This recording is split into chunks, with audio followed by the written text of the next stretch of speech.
在这个视频中，我将要分享如何使用 Canvas 创建个人工具来提高个人的效率，直接使用自然语言来为我们直接写代码。你可以进行代码功能的修复、评论、添加日志都可以，让我们小白也能够提高效率。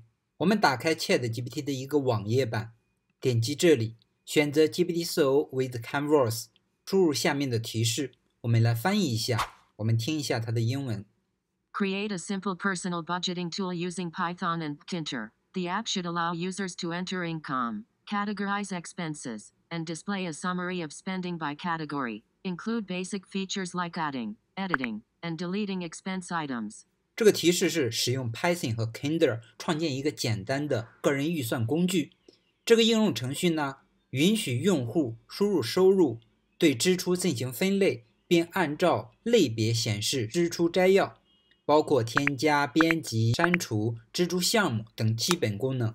我们点击这个箭头发给他，在这里呢，他开始为我们创建。这个呢，他没有打开 Canvas， 我们需要重新再试用一下。我们告诉他 Use Canvas， 我们再发给他一次，这样他立马就打开 Canvas， 开始为我们进行工作。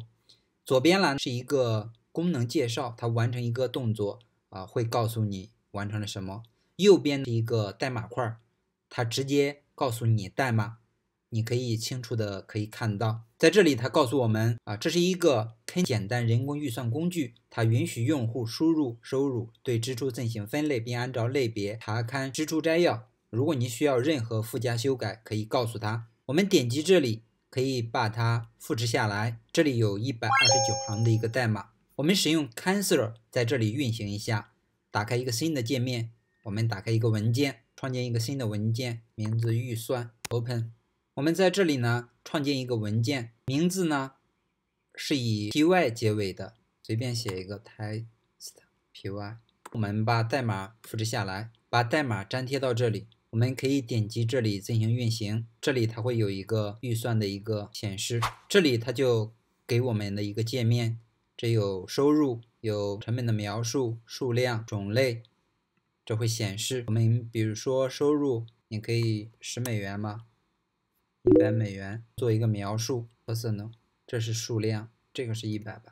收入是 money， 随便起一个吧。类别是收入，我们用英语看试一下可不可以。它在这里就会显示收入。当然你也可以在这里进行编辑，你可以点击这里进行编辑，重新编辑，添加，这里也可以，这里显示你收入有多少。你也可以点击这里进行重新的一个开始。如果我们先添加一个新的功能，在以前呢，你需要找到相应的代码，然后进行修改才可能运行。现在呢，不用了，你直接回到 Canvas 这个界面，我们在这里直接要求它就可以。我们使用下面这个提示，我们听一下。 Add a pie chart showing the expenses and the income. 我们让它添加显示支出和收入的一个饼图。那么我们在这里发给他，他又重新从头开始为我们写这个代码，它会一行行的显示出来。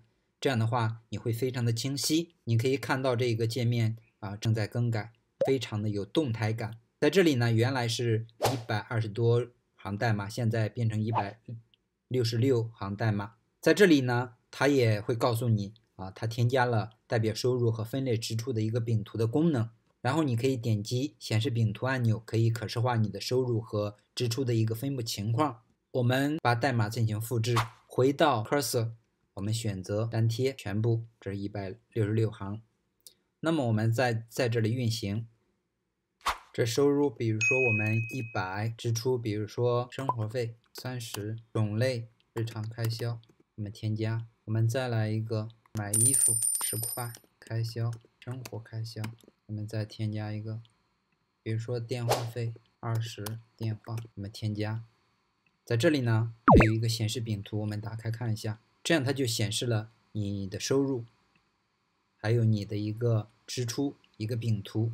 Canvas 也可以修复 bug， 比如说我们破坏这样的一个代码，我们让它点击这里进行修复，我们修复一下，点击这里它在这里会重新给我们写上我们这样的一个代码。你无论破坏多厉害，只要把它修复，它都是可以修复的。它会在每一行进行修复。这里它告诉了我们代码修复的几个错误。第一个就是将收入添加到饼图之前，参加了一个检查以确保收入大于0。第二个是除了饼图中没有收入和支出可显示的情况，那么它就会进行修复，你就会非常的轻松。这里也有其他的一些功能，可以添加评论添加日志，修复 bug， 我们体验过。你也在这里可以变成别的一些语言，都是可以的。我们可以把这个修复之后的代码发给 Curse， 让它重新来运行一下。这是166的代码，我们把它粘贴下来，这变成171，我们再让它运行一下，这样它就修复完成，也添加了一些内容。对于编程小白来说， ChatGPT 中的 Canvas 是我们非常重要的一个利器。如果你有相关的问题，可以点击下方进行评论。我们下一个视频再见。